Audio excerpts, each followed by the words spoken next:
After about a 2 month hiatus, I guess, I had to get back to making videos. I'm not sure if I explained in the last couple ones with the KLX about what happened to my Silverado or not, but anyway, just to recap, I was driving home, and for some weird reason, the drive shaft in the rear, uh, in the two spots where the U joint is connected to it, broke. One of the one of the spots came off, and I don't know what happened. It was a new U joint too, so I don't know if the clips came loose. I had them in the right spot. They were all nice and tight. Or what I think happened was I was driving one day and I hit a little bumper, like an uneven spot in the road, and I heard something go like flying up or like flinging up against. It was definitely like a metal to metal noise. So when I after the drive shaft broke, I took it off and noticed that the rear weight was not on there. So I think what that noise was, that pinging noise, was the weight flying off, and then from that point on, it just got more and more unbalanced, and which is weird because when I left that day, I had a slight vibration, but it was coming from the front. Like it felt like it was coming from the front wheels. So I'm like, oh, well, maybe the tires were getting pretty worn. I'm like, maybe there was like an uneven spot, or just like one of the wheel weights or something came flying off. Nope. And then the truck sat at a certain spot for like 6 hours maybe. And when I went to go leave, like instant, like severe vibration. I had to put my hand on my dashboard to stop it from making noise. So it was vibrating so bad. And before I could pull over to see what was going on, I was trying to find a spot where I wasn't going to be in the middle of the road. But unfortunately, that didn't happen. The car in front of me went to go turn going up a very steep hill, so I kind of had to give it gas, to go around them and get up the hill, and that thing just let go at like 4,000 RPMs, and it chewed up the supports for the bed in the back. So insurance company looked at that. They said, the condition of the rest of the bed, it was starting to rot out on the sides like they all do, and between that, the age, the mileage, they ended up totaling it. So that leads me to this whole change in the direction of the channel, and what is most likely going to be the direct focus of it from now on. But anyway, let's get into the actual whole switch right now. So I'm going to show you what I have going on. So this is my new daily. It's a 07 Honda Accord. After years of owning trucks and SUVs, I was kind of just getting sick of it, and definitely with the gas prices, I wanted something better, but I also wanted something, obviously not an SUV, even a 4-cylinder SUV or something wouldn't be as good on gas as something that's lighter and front wheel drive. It has 168,000 miles. It runs and drives pretty good for the age. There's a couple things I have to do, a couple things I have done. I had just replaced all 4 tie rods, maybe like a week and a half ago. It needs new tires, but I'm going to be switching over to studded snow tires anyway. So that I changed the plugs, the PCV valve, a couple of rubber lines that kind of had like a little hole in them, nothing major.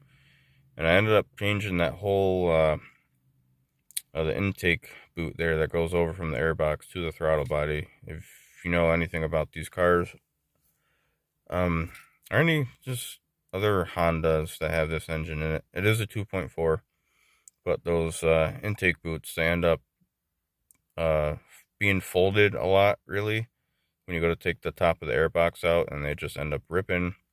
And that was the story on this one. There's 3/4 of it was ripped all the way around. There's a little tiny section holding it together, and it was also electrical taped together. But anyway, I did that. I did a belt tensioner, new belt, and luckily this thing had a Optima yellow top battery in it when I got it, so that was cool. But it was missing the battery tie down, so I just hurry up and threw one of those on there. But it did come with this, which I absolutely love. When you're driving, it displays, you know, like a little car on there, and it shows you your miles per hour, a whole bunch of other stuff. But the only downside to that is it was already installed when I bought the car, and I don't know if the person I bought it from installed it or they had somebody else put it in, but they said they didn't hook it up to the speakers correctly, which I don't understand, because for this, it's pretty much a plug-and-play installation. There's no splicing, there's no nothing. You plug the correct harness in the spot where it needs to go, and that's it. So, I don't know. I haven't taken it apart yet to see actually what is going on in there, but there is evidence of him having like a subs or something in the trunk. The wires are still there, and so I don't know if the speakers are blown or what. I did notice one of the speaker harnesses for the rear speakers was cut.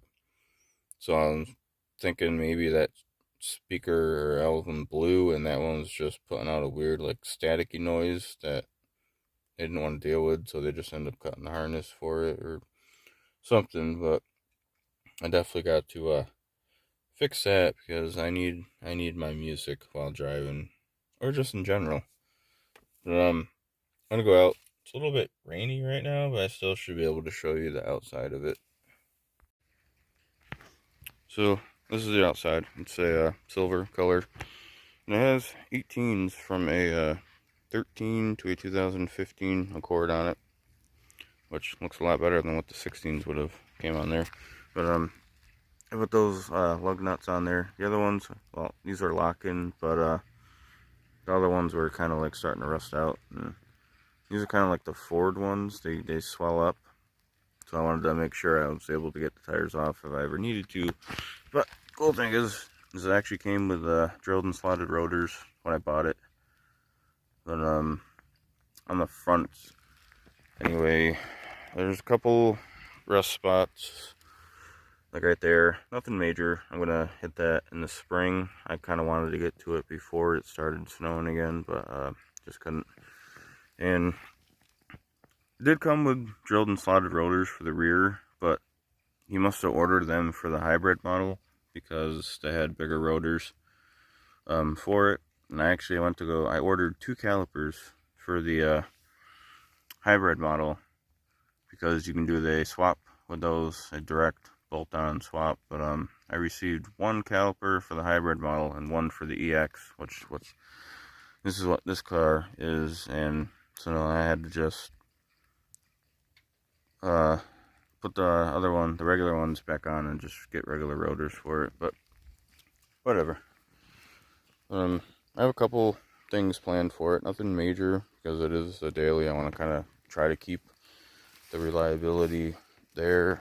But just like a muffler, not a full exhaust, just a muffler, and there's another little paint spot there. Nothing bad, but definitely needs a little suspension work. But so that's pretty much just an update for right now. I'll be doing a lot more videos on this, but like I said, this is going to be pretty much the primary focus on the channel for right now. So hopefully you guys can get down with the Hondas, I guess. This is my first Honda I've ever owned, but I've always loved the sound of Honda engines, especially once the Vtec kicks in. Absolutely love it. But anyway, that's just an update, so hopefully you guys keep watching.